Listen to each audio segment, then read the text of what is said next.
The Sentinel and Vax journeyed to Amalga 5 a few days later. New Earth was used to settlement, and Janistar had been settled for a while.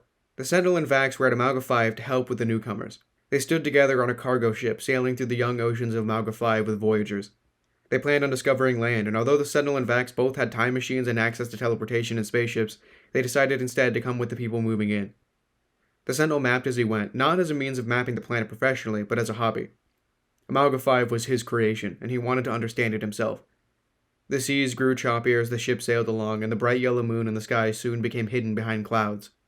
The ship was styled much like an old wooden sail ship, but it was made of sleek white metal with black accents. The ship lacked sails and was equipped with an optional glass dome that could extend over the deck. "Should we put over the dome?" Vax asked, speaking loud enough to be heard over the winds. "I don't think there's a storm coming." The Sentinel watched the horizon closely, squinting. He leaned forward, holding his arms out for support. Lightning struck, burning vibrant blue through the sky ahead. "Seems like it to me," Vax smirked. "That's not lightning." The Sentinel looked up toward where the moon would be had the clouds not blocked it. Figures became visible through the clouds as they approached. Electricity shot from the figures and struck the boat. "Lower the dome!" the Sentinel yelled. "Vax, lower the dome!" People scattered and ran across the deck in chaos. Screams roared louder than the winds as people scrambled in search for safety. A group of people were blocking the way into the ship, and all of them were trying to get in at once. "Are those terrors?" Vax asked, backing away. "Vax, lower the dome!" The Sentinel's fist flared, and he held his arm back, ready to punch. His back flared, and he pushed his leg back as an anchor. "How are you going to fight them if the dome is lowered?" Vax asked. The Sentinel launched himself into the air. Electric plasma kept him afloat as he approached the terror. Vax launched herself into the air with plasma the same way the Sentinel did, keeping herself hovering with plasma bursting from her feet like rockets. The ship's dome closed behind them. "Are you here to fight?" the Sentinel asked. "Aren't Hive 2 the good terrors?" "Kill!" The terror's voice hummed through the Sentinel and Vax's minds. It didn't sound right. "Kill!" "Are you alright?" The Sentinel asked the terror drone. "Kill the Sentinel." The voice of the terror sounded disturbed. Something was wrong. One terror launched electricity at the Sentinel. He dodged it, but it was flying at Vax. He pulled his arms up, and a wall of plasma pushed water from the ocean up. The electricity hit the wall of water before Vax, and the electrified water fell. "Thanks." Vax nodded. She cupped her hands together, which sparked with electricity. "Wait, Vax, no!" The Sentinel hovered in front of her and blocked the electric blast with his calcarous arm. The terror closest to him wrapped its tentacle around the Sentinel. The terror dove into the ocean, taking the Sentinel with it. Vax instantly dissipated her plasma and dropped into the water below. The freezing ocean sent shocks through her body as the impact of the waves stung her skin. She swam downwards, chasing the Sentinel. He struggled to break free of the terror. The grip of the tentacles tightened, and Vax stopped. She closed her eyes and held out her hands. A spark shone at the end of her fingertips. The Sentinel's eyes widened and he put out his calcarous arm. He opened his mouth to yell no. Nothing but air escaped as the bubbles rose. Electric plasma blasted from Vax's fingertips, electrifying the water around her and the Sentinel. The terror screamed in pain and let go. The Sentinel rose to the surface. Vax swam to him. They gasped for air when they surfaced. The Sentinel shook with pain and he looked at Vax. "Vax, you could have gotten yourself killed." "I needed to save you." Vax shouted back with a short breath. The Sentinel was snatched from the ocean by another terror, and it floated up to the sky with him. "Sentinel!" Vax launched herself from the water with plasma and followed the terror. The Sentinel clenched his metal fist and flashed away. Vax stopped in her tracks, floating aimlessly in the air. The terror turned its attention to her. "Damn it, Sentinel," Vax whispered to herself. A mechanical flash sounded above her, and she turned her attention up. The Sentinel fell from the sky and grabbed Vax's hand. The two of them flashed away and appeared on the surface of Amalga 5's moon. They landed softly in the fine yellow sand.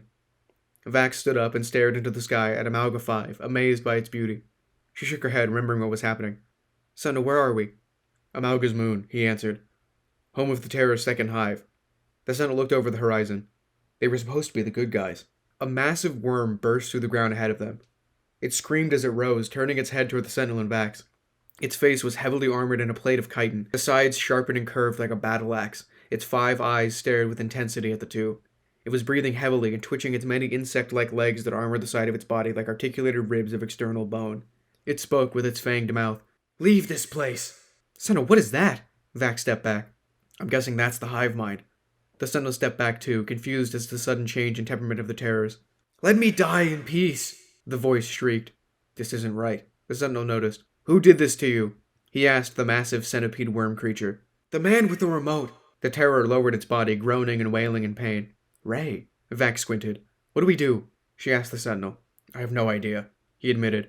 "How can we help you?" he asked the beast. "Kill me!" "Sentinel, we can't kill it," Vax protested. "Did you really think I would?" he asked her gruffly. Vax hesitated. "No." The Sentinel looked down at the floor, thinking. As he looked down, he spotted a cracked remote. He picked it up, and as he did, an image flashed into his mind. The fifth Sentinel knelt and picked up a remote, the same as the Sentinel had just now. The fifth was on Luciferium too, and as he stared off into the distance, he saw him. Ray. He was there. But why?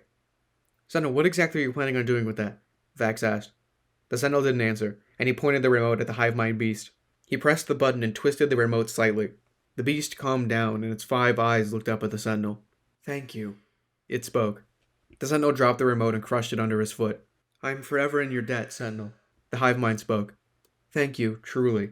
The beast lowered into the ground. You almost killed innocent people with the terrors today. The Sentinel's voice was hoarse and monotone. He kept a straight and cold face staring into the hive mind's eyes. The beast stopped his descent. I'm sorry. It wasn't my fault. Leave this moon, the Sentinel demanded. Sentinel, you don't need to be so harsh, Vax protested. Leave this moon, the Sentinel yelled, pointing up at the sky. We can be of service to you in the fight against Ray. The hive mind tried to keep its calm around the Sentinel. You couldn't fight back today. I can't trust you tomorrow. Not until Ray is gone. Leave. Sentinel, you couldn't even fight Ray, Vax pointed out. Don't blame the terror. The Sentinel turned around and gave her a stern look. It's true. She maintained her position. If we leave, you are losing an ally. We are a bank of knowledge. We can help with the impending end of the universe. The hive mind said softly. How do you know about the broken universe? The Sentinel asked. Sometimes, believe it or not, the Paradox Master can be nicer than you. The beast scoffed. It's true, Vax said under her breath. The Sentinel glanced at her.